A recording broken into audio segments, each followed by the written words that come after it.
Bonjour et bienvenue pour cette nouvelle vidéo sur Cinema 4D. Alors la semaine dernière il y avait eu une vidéo de 1h20 et des poussières. Cette semaine ça va être beaucoup plus court en fait, c'est juste quelques réponses à des questions, donc ça va vraiment être une vidéo courte. Enfin normalement ça devrait être une vidéo courte, après si je traîne ça on ne peut rien. Et donc je vais répondre à quelques questions qui m'ont été posées. Ce sont des questions que j'avais déjà répondu dans d'autres vidéos. Seulement, il commence à y avoir beaucoup de vidéos sur la chaîne, alors forcément, des fois c'est difficile de retrouver des réponses que j'ai données ou des petites astuces. Ceux qui ne sont pas abonnés depuis le début ont du mal peut-être à rattraper, je sais pas, il y a des vidéos qui passent inaperçues. Donc on me repose en fait des questions que j'ai déjà donné des réponses, mais bon, c'est pas grave. Je vais répondre à ces questions. Alors, je vais essayer de les reprendre dans l'ordre que je les ai notés. Donc oui, alors d'abord les pistons et les câbles. Les pistons dans Cinema 4D. Il y a une astuce toute simple qui permet de faire des pistons très facilement. Les pistons s'en servent beaucoup pour tout ce qui est modélisation mécanique, ça remplit un petit peu les espaces, ça donne un petit peu plus de réalisme, et c'est quand même assez simple à faire un piston. Donc on va voir ça tout de suite. C'est un petit bout de quelques tags et puis un petit peu même pas de modélisation. Ici je fais un cylindre, alors je vais le mettre à l'horizontale en plus Z. Ce qui est important c'est de le mettre en fait dans le sens Z, c'est-à-dire dans le sens de l'axe bleu, parce que l'axe bleu c'est l'axe qui indique la profondeur et on va se servir de ça justement. Donc je le fais en fait ici en plus Z. Je vais pas le faire très épais, je vais le faire assez long, enfin un petit peu plus long.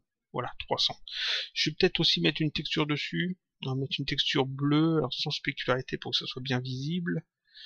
Un bleu assez foncé, on va dire comme ça. Voilà, ça devrait bien se voir quand je fais le rendu. Ah, faut que je le mette quand même dessus. Voilà, c'est bien. Donc là j'ai, je vais fermer ça, hein. J'ai un premier cylindre bleu. Je pourrais le rendre éditable pour la suite, mais si on a besoin de le garder paramétrique, on peut. Il suffit simplement d'ajouter des neutres. Alors ce que je vais faire avec des neutres. Donc j'ajoute un premier neutre que je vais appeler A, donc comme ça, lettre A, et je mets le cylindre dedans. Le neutre, comme je l'ai ajouté, il s'est placé au centre de la scène et son axe bleu, l'axe du neutre, coïncide avec l'axe bleu de la scène. Donc jusqu'ici, pas de problème, ça fonctionnera bien. Le cylindre, je vais m'arranger pour qu'en fait, un des côtés vienne se placer au centre ici, c'est-à-dire qu'il s'aligne en fait avec le centre du neutre A. Donc le cylindre, il fait 300 cm de hauteur, donc ici, il faut que je le décale de 150. Donc ici, 150 cm. Comme ça, ici, on voit sur cette vue-là, c'est arrivé pile sur le bord. Donc ça, c'est parfait. Donc l'axe du cylindre est ici au centre, mais l'axe du neutre est bien placé ici. Et c'est ça qui est important parce que c'est ce que l'on va utiliser pour gérer le truc. Donc ça, c'est parfait. Ce neutre-là, je vais le dupliquer. Donc je vais dupliquer aussi le cylindre en fait. C'est un clic contrôle déplacé. Et je vais l'appeler B. Je vais ouvrir les deux. Ce neutre B, dedans il y a le cylindre. Et ce cylindre-là, je vais le faire un tout petit peu plus petit. On va dire 14. Voilà. Et je vais lui faire aussi une texture. Alors, une texture, on va retirer aussi la spécularité. On va mettre un gris un peu plus clair comme ça. Dessus. Parfait. Donc là, j'ai un neutre A avec un cylindre dedans et un neutre B avec un cylindre dedans. Et les cylindres sont mis de manière à ce que le bord de cylindre coïncide en fait avec avec les axes du neutre. Le neutre A et le neutre B, ce sont eux que je vais gérer. Donc ce ne sont pas les cylindres. Eux, je les laisse paramétriques, les cylindres. Le neutre A, on va le décaler un petit peu comme ça. Et le neutre B, on va le décaler un petit peu dans l'autre sens. Là, ça ressemble déjà à un piston en fait. Mais seulement ici, si je déplace un des deux objets, on voit que c'est pas synchro, enfin que l'autre ne bouge pas. Et donc j'avais expliqué une petite astuce dans une vidéo il y a un petit bout de temps, et là on va la revoir. Je clique sur le neutre A, je fais un clic droit et j'ajoute une propriété CinemaCAD cible, qui va en fait obliger le neutre A de se tourner vers l'objet qu'on va indiquer ici dans cible. Et dans la cible ici, je vais indiquer le neutre B. Donc le neutre A sera toujours tourné vers le neutre B. Ensuite, je clique sur le neutre B, je fais un clic droit, propriété CinemaCAD, j'ajoute aussi un tag cible, et là je vais demander à ce que le neutre B soit toujours tourné vers le neutre A. Donc le neutre A se tourne vers le B se tourne vers le A.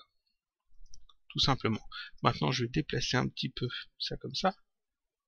Voilà, on va zoomer un peu dessus. Et en faisant ça, qu'est-ce que j'ai fait? Eh bien j'ai créé un piston tout bête. Donc là si je fais un rendu, on a le truc comme ça. Si je déplace en fait le neutre B, on voit que ça suit comme ça, c'est parfait. Le neutre A ici, ça suit aussi, il n'y a aucun problème. Et si je déplace le neutre B sur la hauteur, par exemple, on peut voir que ça suit également. Faire ça comme ça. Là, si je le déplace sur la hauteur, ou je le mets plus bas, plus haut, le neutre B, si je déplace le neutre B, le neutre A suit. Si je déplace le neutre A, le neutre B va suivre aussi. Et en fait, en faisant ça, j'ai créé tout simplement un piston. Donc c'est un truc tout bête qu'il faut connaître. C'est juste le tag cible, deux tags cibles, et chaque tag cible en fait cible le second neutre, le neutre sur lequel il n'est pas placé. Donc sur le A, il cible le B, et sur le B, il cible le A. Donc ça, c'est pour faire un piston. Maintenant, imaginons que ces pistons, alors on peut mettre plein de choses dans les nœuds, forcément. Ces pistons, d'ailleurs je vais le faire, je vais rajouter encore un cylindre. Comme ça, on va le mettre en X, on va le faire plus petit et moins grand. Comme ça, on va mettre celui-là dans le neutre A, comme ça, et puis on va le faire avec la même texture. Voilà, et on va faire pareil pour l'autre. Ça, je retire, comme ça, ça, je le mets ici, et on va le faire un peu plus petit aussi. Voilà, et puis ça c'est bon. Donc voilà, là j'ai les pistons qui sont faits, c'est parfait. Et maintenant, imaginons que j'aimerais rajouter un câble là-dessus. C'est-à-dire que là, ça fonctionne bien, et aucun problème. Seulement, parfois, dans les modélisations, on ajoute des câbles pour remplir un petit peu, puis là c'est des pistons, donc forcément il est censé y avoir quand même des câbles. Et il faudrait que les câbles en fait soient dynamiques, enfin il faut que le câble s'adapte en fonction de comment le piston est mis. Donc là bah, c'est tout simple, on peut faire ça très facilement. Je vais ajouter une spline. Alors je vais prendre une spline cubique peut-être. Bézier ça serait mieux, mais on va faire cubique. Je vais mettre dans celui-là, on va la faire comme ça, on va faire 3 points, mais en fait 2 ça serait mieux. Mais bon, là j'en fais 3. Voilà, 3 points, on va les placer correctement. Alors, essayer de replacer ça correctement aussi. Voilà. C'est pas mal. Je reprends ma spline, on va redéplacer ce point-là pour l'attacher ici. Ah. Là, et le point qui est ici, on l'attache bien à ça. Ce point-là, normalement, si je le retire, non, parce qu'il va falloir que j'utilise des splines, alors je vais plutôt garder ça comme ça. Ça me permettra de me montrer autre chose en plus. Ensuite, sur la hauteur, on va peut-être les décaler un peu, ces points. Sur la vue de haut, celui-là, on va le mettre plus par là. Et celui-là, on va le mettre plus par là. Voilà. Donc là, j'ai fait juste une spline, toute bête. Et quand je déplace, en fait, les pistons, celui-là, par exemple, la spline ne suit pas forcément. puisqu'elle n'est pas du tout rattachée. Cette spline, forcément, va me servir à créer un câble. Si je veux créer un câble, on va faire ça comme ça. Naturel. Là, on ajoute une extrusion contrôlée NURBS, on met le cercle que je viens de créer avec la spline dedans, et on obtient un câble. Voilà. Truc assez simple hein, qu'on a déjà vu. Normalement, je mets une texture dessus. La spline ici, je vais mettre ça en naturel. Voilà, on va baisser le nombre de points intermédiaires. Non, je vais la laisser bien lisse quand même. 6, 6. Oui, ça ira. Et on va mettre une texture dessus, j'ai dit du orange. Comme ça. C'est parfait. Et donc, il faut que cette spline, en fait, suive le mouvement des pistons. Donc ici, pour les pistons, j'ai un point B, et ici, j'ai un point A. Et je vais me servir de ces points. On pourrait en créer d'autres, on pourrait créer d'autres neutres et mettre les neutres dans les neutres, etc. Mais je vais utiliser les mêmes. Je sélectionne ma spline, parce qu'il faut bien placer le Expresso sur quelque chose, car on va utiliser Expresso. Je sélectionne la spline, je fais un clic droit, propriété Cinema 4D, et je vais chercher ici Expresso. Voilà, ça m'ouvre la fenêtre Expresso. On commence à connaître, je vais ici dans le Xpool, j'ouvre ça. Je vais avoir besoin de quoi? De la spline, puisque c'est elle qu'on va contrôler.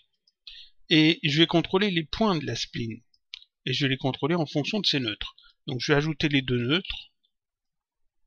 Voilà, le neutre A et le neutre B. C'est tout placé correctement. Comme ça, voilà. Et ça. Et ici dans Généralité, Expresso Généralité, je vais aller chercher le nœud qui s'appelle point.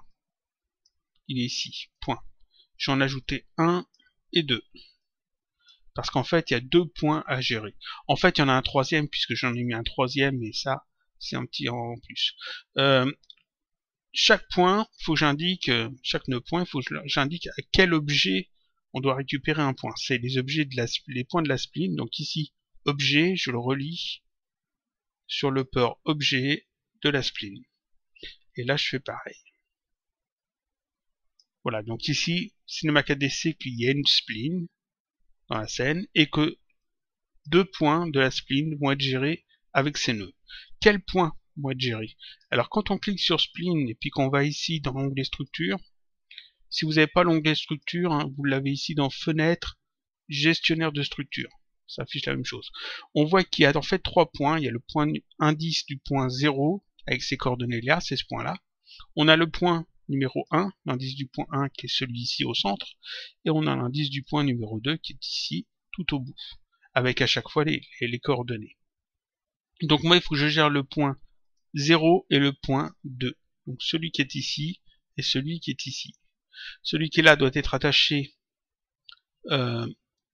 au neutre A, et celui qui est ici, là, doit être attaché au neutre B. Donc là, celui qui est rattaché au neutre A, c'est l'indice du point numéro 2. Donc ici, je clique sur le nœud point, et dans ses propriétés, ici, indice du point, je mets 2. Ensuite, le deuxième nœud, je clique dessus, et ici, c'est l'indice du point 0. C'est donc le premier. Donc là, c'est parfait. Là, j'ai le neutre A. Ici, l'indice du point numéro 2, le point numéro 2. Je vais ajouter ici un peur position du point, que je vais mettre au-dessus pour que ce soit plus clair. Donc, position du point. Et cette position du point, je vais la rattacher ici au peur position globale. Alors, coordonnées, position globale, position globale. Donc, qu'est-ce que ça fait?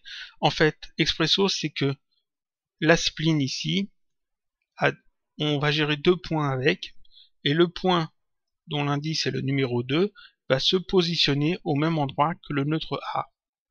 Si je regarde ici, j'actualise, ça, tac, ici on voit ça s'est positionné pile là où il y a le neutre A. Alors comme je l'ai dit, ici j'utilise le neutre A, donc ça se place bien à travers, mais j'aurais pu créer un autre neutre et le placer là où je veux exactement que le point se trouve. Donc là, ça s'est mis bien au bon endroit. Je fais pareil pour l'autre point. Ici, ce point-là, c'est le point indice de point numéro 0. Ici, c'est bien indiqué 0.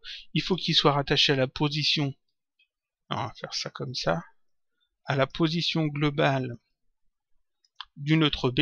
Donc ici, je rajoute la position du point et je le relie aux coordonnées position globale du nœud B. Alors j'en mets tout à la bonne dimension, j'essaie de m'arranger pour que tout prenne pas trop de place, que ça se passe bien. Faire ça comme ça. Là, c'est bien clair. C'est parfait. Ça, je peux le fermer. Là, je peux mettre à jour un petit peu le truc. Et maintenant, en fait, ces deux points-là vont se placer dynamiquement, en fait, aux positions A et B, position des neutres A et B.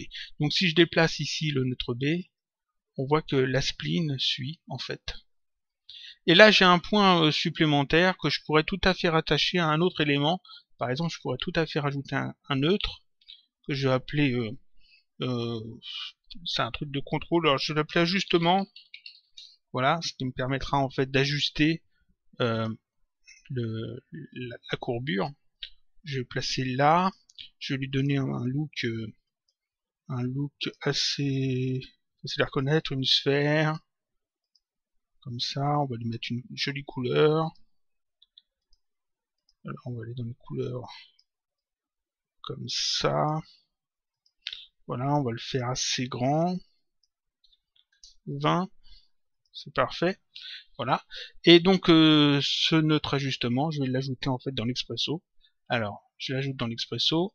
Et pareil, je vais avoir besoin, alors je vais décaler un peu ça. Ça. Et ça, je vais le mettre ici. Je vais avoir besoin d'un point supplémentaire. Donc ici, je reprends un nœud point. L'objet, c'est toujours la spline. L'indice du point, je clique sur le nœud. Ici, l'indice du point, c'est l'indice du point numéro 1. C'est celui du milieu. Et je vais mettre sa position sur la position de ce neutre.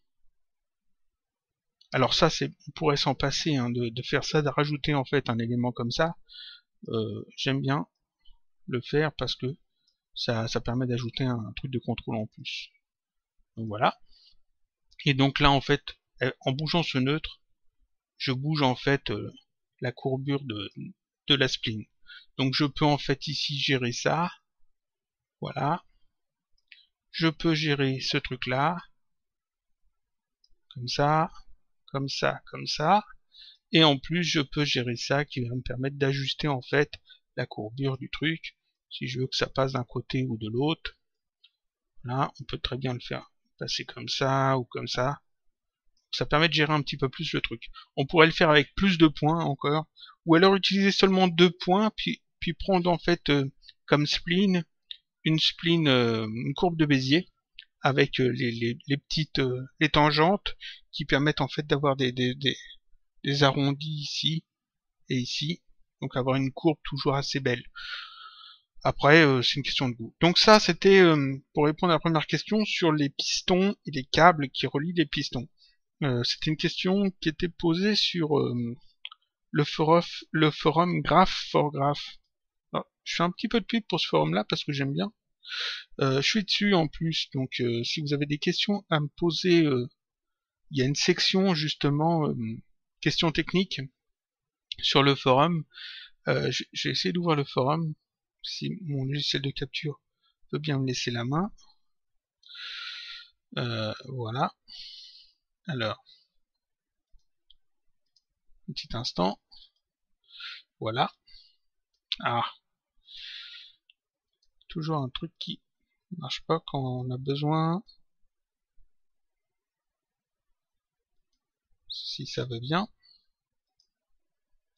Voilà. Le forum graph4graph.forumactif.org. Donc j'ai un compte dessus.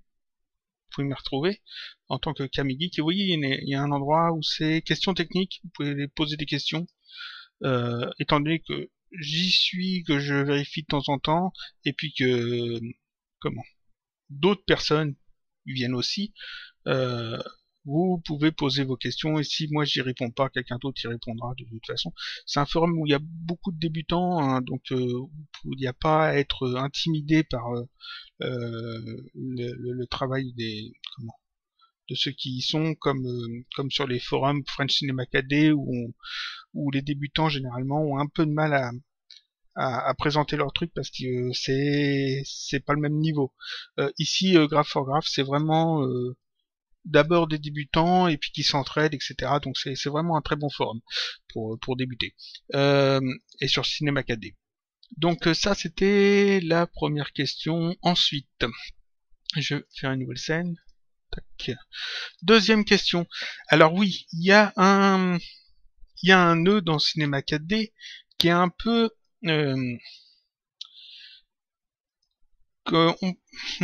comment je peux dire ça, c'est un peu un faux ami, c'est-à-dire que on a l'impression qu'on va pouvoir faire quelque chose avec, et en fait il fait pas ce qu'on peut penser. Alors je vais montrer ça. Je vais faire un plan, voilà. Je vais faire par exemple un cube. On va le faire assez petit. Voilà. On va utiliser la dynamique peut-être. Non, je vais pas utiliser la dynamique. On va mettre... je pourrais, mais on va pas le faire. Là, je vais faire le plan, je vais mettre moins de segments. Ah, je dis que je fais moins de segments et j'en mets plus. Et on va ajouter en fait un petit expresso, parce que je vais parler d'expresso. D'un nœud expresso. Alors, propriété Cinéma 4D, ici, expresso. Voilà. Je referme ça, je referme ça. Je vais ajouter dans mon expresso le cube et le plan. Et je vais simplement tester s'il y a une collision entre les deux. Donc jusqu'ici, aucun problème. Donc généralité, collision, j'ajoute le nœud collision, qui permet de gérer, en fait, de tester s'il y a une collision entre deux objets. L'objet 1, que voilà, et l'objet 2, que voilà. Je les rendre éditables, ces objets, pour éviter tout le problème. Voilà, parfait. Donc c'est des objets polygonaux. Et donc s'il y a une collision, ici j'ai un résultat 1 qui va sortir. Donc je mets un résultat ici. Voilà. Et donc je vais essayer de montrer ça comme ça. Ici on voit le résultat. Si le cube entre en contact avec le plan, ici la valeur devient 1. Donc on a une valeur pollen qui sort. Et donc il y a un nœud dans Expresso qui est un peu trompeur. C'est le nœud audio qui est ici. Je l'ajoute. Ce nœud audio, on l'ajoute. D'abord il a un nom qui laisse présager des choses sympas, audio. Donc on se dit chouette, on va pouvoir utiliser du son et tout. Je clique dessus, j'ai ses propriétés. Ici on peut voir qu'on peut indiquer en fait un fichier audio. Donc on va en ajouter un. Alors je vais aller chercher. Alors dans mes ressources, je vais aller chercher un son. K d'or, voilà. Voilà un son ici d'une portière de voiture qui claque. C'est un son comme un autre. Et donc on peut charger un fichier sonore là-dedans. C'est génial. Donc on se dit chouette, on a un fichier audio qui est chargé dans un nœud expresso qui s'appelle audio. Et ici on voit qu'on a un paramètre lecture qui permet de jouer le son. Donc j'ajoute ce port lecture et je vais relier le collision à la lecture ici. Et en fait, alors comme j'enregistre pas le son du PC mais seulement le son du micro, vous n'allez pas l'entendre, mais si vous faites le test chez vous, vous verrez que ça fonctionne. Quand on a le cube qui rentre en contact avec le plan, le bruit est joué. C'est-à-dire qu'ici, je vais essayer de montrer ça, de le montrer visuellement, ici le résultat devient 1, donc la valeur 1 est envoyée dans lecture, et quand ça rentre en contact, le son que j'ai chargé dans audio est joué, c'est-à-dire qu'on entend le son bang. Ici la portière, le quart d'heure .wave, la portière de voiture qui se ferme. Donc ça c'est très bien parce qu'on se dit chouette, on peut mettre du son comme ça avec Expresso sur les animations. Donc on est très content, on lance le rendu, on fait ça, on ajoute ici dans le rendu, on coche ici inclure le son, et puis en fait, une fois le rendu fini, on se rend compte que le son n'y est pas. Pourquoi? Parce qu'en fait, ce nœud audio ne sert pas à ajouter du son dans vos animations, il sert à ajouter un signal sonore dans l'éditeur. C'est-à-dire que ici, de la même façon qu'on a le résultat qui indique 1 quand il y a un contact, qui indique qu'il y a eu un contact, le fichier, le nœud audio ici, va faire la même chose, mais au lieu d'afficher un 1, il va simplement jouer un son. Mais ça ne sera pas au rendu. C'est seulement une aide dans l'éditeur de Cinema 4D pour vous aider en fait à savoir quand est-ce qu'un événement a eu lieu. C'est-à-dire qu'ici, on voit que c'est juste un cube qui rentre en contact avec un plan, c'est pas quelque chose de très compliqué. Mais imaginons que cette scène-là se trouve par exemple à l'intérieur d'un autre élément. Par exemple, qu'il y aurait une grosse sphère comme ça, qui aurait peut-être une quinzaine d'éléments qui rentrent en contact, etc. Et vous voulez savoir seulement si ces deux éléments sont rentrés en contact. Ici, dans l'éditeur, c'est pas toujours évident de voir ce qui se passe, c'est-à-dire de voir en détail si tel ou tel élément est rentré en contact. Ici, avec l'élément son, avec le nœud audio, quand les deux éléments rentrent en contact, le son est joué, et à ce moment-là, on sait que tel élément a eu lieu dans l'animation. Donc ça, c'est surtout une aide qui n'est pas une aide visuelle, mais qui est une aide sonore pour vos expressos. Et ça n'ajoute rien au niveau du rendu. Mais par contre, ça va énormément vous aider si vous voulez caler du son en fait sur votre animation. C'est-à-dire que vous voulez voir ce que ça va donner quand deux éléments vont rentrer en contact avec un fichier sonore spécifique que vous avez créé. Vous pouvez utiliser ce audio pour justement tester dans l'éditeur ce que ça va donner quand le son va être joué. Mais ça évite en fait d'aller ajouter une bande son dans la ligne temporelle ici, comme je l'ai déjà montré dans un autre tutoriel, qui est toujours disponible sur la chaîne. Et ça permet en fait juste d'ajouter un petit son, juste pour voir dans l'éditeur ce que ça va donner. Mais vraiment, ce n'est pas au rendu final. Donc ça, c'est vraiment le faux ami, c'est-à-dire qu'on a l'impression que ce truc-là va vous sauver la vie, que ça va ajouter du son dans vos animations, alors que non, c'est juste une aide audio. Mais par contre, ça sera très utile si vous voulez préparer justement une bande son pour une animation ou que vous voulez voir ce que ça va donner avec un petit peu de son. Donc ça, c'était le nœud audio. Donc pas se tromper, c'est pas pour ajouter du son au niveau du rendu, c'est juste dans l'éditeur, c'est-à-dire dans cette vue-là. Voilà. Une fois le rendu fait, le son y est pas. Ensuite, nouveau dossier. Ensuite, je rappelle que oui. PolyFX, j'ai fait un gros tutoriel sur, j'ai fait un tutoriel sur PolyFX où je montre comment je l'utilise. On me repose toujours des questions dessus. En fait, il y a une personne qui m'a demandé comment on pouvait faire apparaître en fait un décor morceau par morceau. C'est-à-dire que on a un élément qui va être un seul objet, mais qui va être par exemple très segmenté. Alors on va essayer de segmenter ça suffisamment, comme ça. Comme ça, donc ici je m'en mets plus, très segmenté. Et puis avec MoGraph, comment on peut faire pour, je rends ça éditable, comment on peut faire avec MoGraph pour que ces éléments-là s'affichent progressivement, partie par partie, morceau par morceau. C'est qu'un seul élément, donc on peut pas utiliser un élément cloneur, on peut pas utiliser un objet fracture parce qu'il n'y a qu'un seul élément. Donc dans ce cas-là, qu'est-ce qu'on fait? On utilise le déformateur ici, PolyFX. Alors moi je l'ai ici, mais je crois qu'il a été déplacé là-dedans, dans les nouvelles versions de Cinema 4D, version 14.15, je sais pas trop vérifier, mais normalement il y est dans toutes les versions, hein, à partir de la 12, 13, 14, 15. Donc ici PolyFX, je l'ajoute, et on le met enfant en fait de l'élément qu'on veut découper, qu'on veut déstructurer.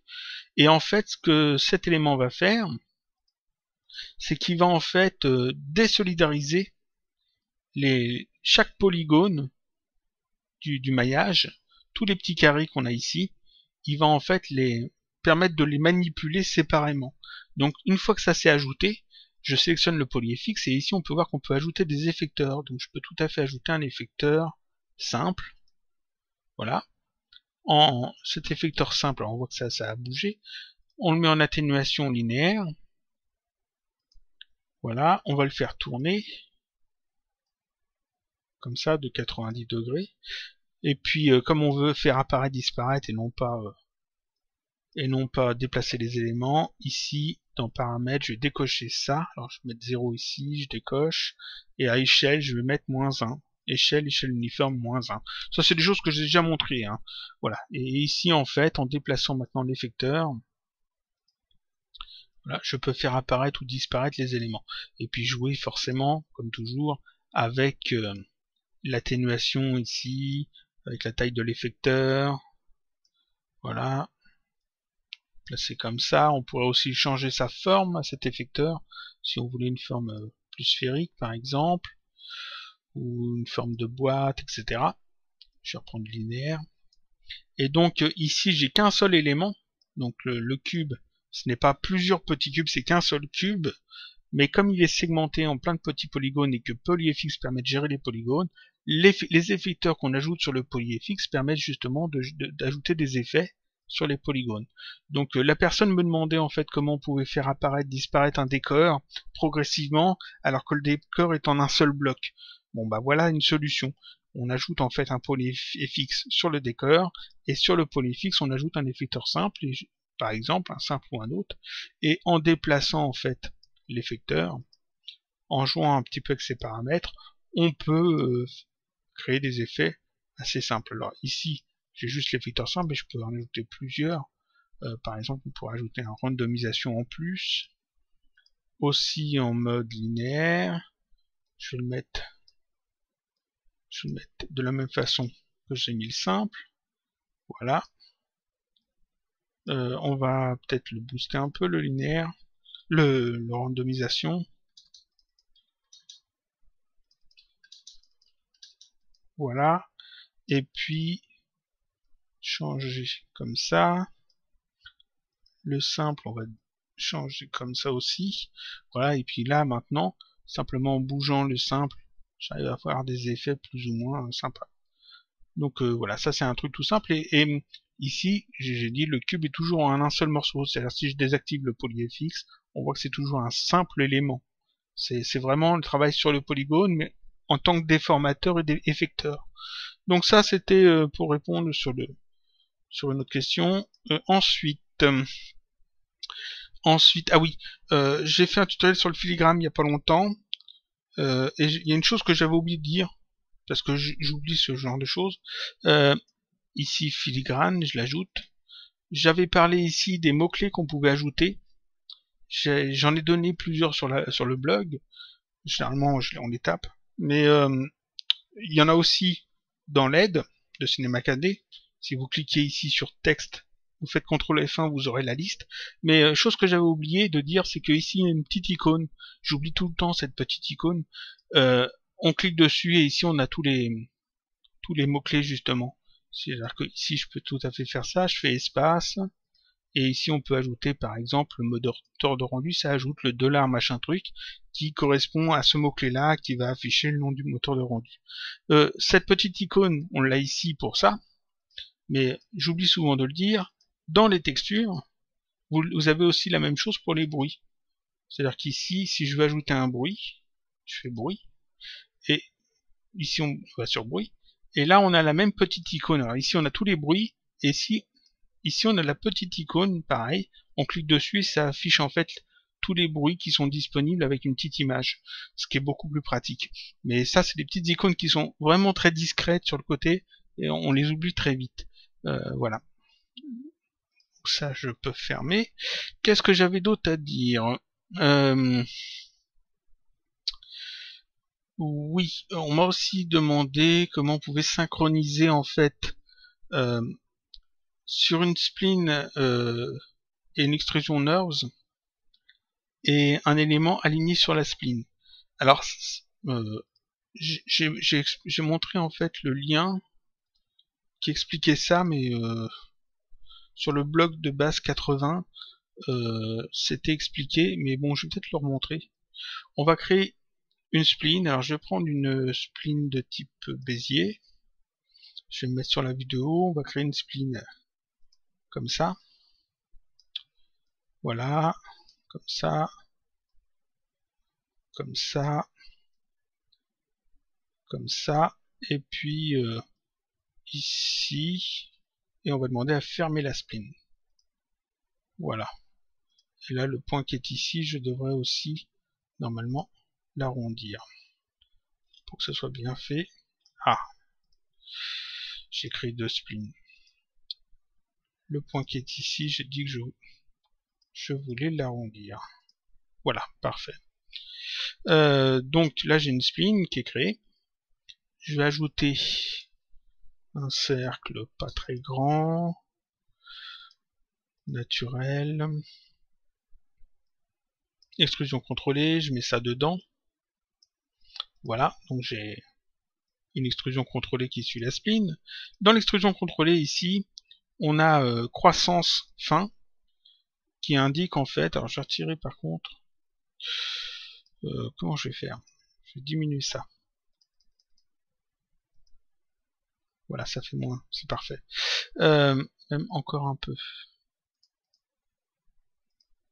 C'est mieux.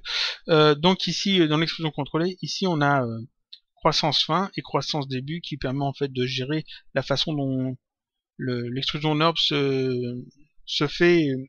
On peut l'animer, c'est-à-dire qu'ici, croissance fin est à 100%. Si je le diminue, on voit que en fait la croissance de la spline, c'est-à-dire que le tracé de l'extrusion NURBS diminue. Je vais retirer les couvercles peut-être. Ça va être creux, c'est pas gênant. Donc ici, on a le truc qui peut grandir avec une petite animation. Donc à la frame 0, on va mettre ça à 0. Je fais un contrôle-clic. Et à la dernière frame, je mets ça à 100%. Et je fais un contrôle-clic. Contrôle-clic sur le petit rond qui est ici pour ajouter en fait une clé d'animation dans la timeline sur ce paramètre. Il faut pour ça que cette icône-là soit cochée, sinon ça ne fonctionne pas. Et des fois, vous n'aurez pas les clés qui s'afficheront ici, vous serez obligé d'aller les voir dans la ligne temporelle, pour certains cas. Mais bon, là, ça fonctionne. Donc là, si je fais lecture, j'ai l'animation qui se fait, c'est parfait. Maintenant, je vais mettre à la fin. Maintenant, je vais ajouter par exemple un élément dans ma scène. Ça tout petit, comme ça. Et ce cube-là, je vais demander à ce qu'il soit aligné sur la spline. Donc je vais faire un clic droit, propriété CinemaKD, aligné sur la spline. Et comme spline, j'indique ma spline, tout bêtement. Et donc là, sur ce tag, j'ai ici position qui me permet de déplacer en fait le cube sur la spline. Donc on se dit, bah tiens, je vais me mettre à la frame 0, je fais un contrôle-clic à position 0. Je vais à la fin, ici je mets 100%. Je fais un contrôle-clic. Voilà, et puis on fait lecture, puis on regarde ce que ça donne. Ah, et voilà, là on a un problème. En fait, le cube va plus vite que la croissance de l'extrusion NURBS. Alors pourquoi ça va plus vite? Parce qu'en fait ici, dans notre spline, on utilise une spline de type Bézier avec une interpolation adaptative. Donc, en fait, le CinemaKD ne va pas en fait gérer la vitesse entre les points, la vitesse de création de cette extrusion NURBS entre les points de la même façon qu'il va gérer le déplacement de ce cube. Ce qui va être un problème parce que en fait ici on voit que le cube n'est pas toujours au bout de la construction de l'extrusion NURBS. Des fois il est plus en avant, puis des fois il sera plus en arrière. Ça va dépendre en fait de la distance entre les points et l'interpolation qui est ici. Alors comment on peut faire pour corriger ça? À la place d'utiliser ce petit tag aligné sur la spline, on utilise simplement un expresso. Donc ici, dans le cube, j'ajoute un expresso. Voilà. Dans cet expresso, j'ajoute en fait la spline, j'ajoute le cube, et alors si je me trompe pas, j'ajoute ici dans Généralité un nœud spline. Que je me trompe pas, oui c'est ça. La spline est ici, donc ça c'est la spline qu'on a ici. Hein. Le cube il est ici, c'est le cube qu'on veut aligner sur la spline, et le nœud spline va nous permettre de faire le lien entre les deux. Là on a un peur objet, il faut indiquer une spline, donc c'est cette spline là, objet, voilà. Donc cette spline là, on va la gérer. Ici on a une position en sortie qu'on va relier sur la position du cube. Alors ici, coordonnées, position, voilà c'est parfait. Ensuite je clique ici sur spline, et dans ses propriétés, ici je coche répartition uniforme. Ce qui va justement permettre de corriger ce petit problème d'interpolation, parce qu'en fait ici la répartition des points sera uniforme, enfin la répartition de la progression de l'extrusion sera uniforme. Donc en faisant ça, je corrige le problème. Alors seulement ici, on a mis pour la spline, pour l'extrusion NURBS, on a mis une clé ici à 0%, une clé ici à 100%. Ici, sur la ligne sur la spline qu'on avait mis, on pouvait faire la même chose dans position. Ou comment je vais pouvoir faire pour ça, pour mettre une clé d'animation à 0 et à 100%? Eh bien c'est simplement dans l'Expresso. Donc je me mets à 0 ici, je vais dans mon Expresso, je clique ici sur spline, on a ici décalage, et décalage permet de modifier en fait la position du cube sur la spline. Donc ici je mets un contrôle-clic à 0% sur la frame 0, je mets à la dernière frame, je mets ça à 100%, et je fais un contrôle-clic. Donc j'ai une autre clé en fait qui s'ajoute à 100% tout à la fin. En faisant ça, quand je fais lecture, on voit que le cube reste toujours bien synchronisé en fait avec la progression de l'extrusion NURBS. Voilà. Et donc ça c'est pas un truc de moi, hein. C'est sur le site le blog de Base80.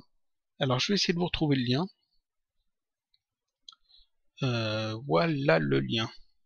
Un blog que je vous conseille d'aller voir. Alors c'est en anglais, bien que la personne soit francophone, si je ne me trompe pas, mais seulement il y a plein de petites astuces, plein de trucs sur Expresso qu'il faut connaître, parce que c'est vraiment très intéressant, ce genre de choses par exemple, ce genre de trucs. Voilà, et tout sur Cinema 4D, donc il y a de l'Expresso, il y a de quoi il parle encore, si je me trompe pas, il y a des textures procédurales, il parle un peu de Clotted, de Formula, enfin des formules, il y a un peu de modeling, un peu de MoGraph, oui, il y a un petit peu de tout. Et donc c'est vraiment le truc que je vous conseille, un blog que je vous conseille de suivre.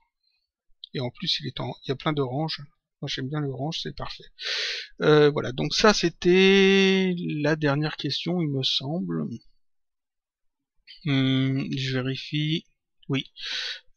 J'ai d'autres choses à dire, mais ça sera dans d'autres vidéos. Donc c'était une petite vidéo assez courte, assez basique sur Cinema 4D, ça contraste un peu avec ce qu'il y a eu la semaine dernière. La prochaine vidéo sera peut-être sur de la modélisation, je sais pas encore, j'ai pas encore prévu quoi, mais peut-être. Je vous dis à la semaine prochaine pour une autre vidéo, toujours sur Cinema 4D.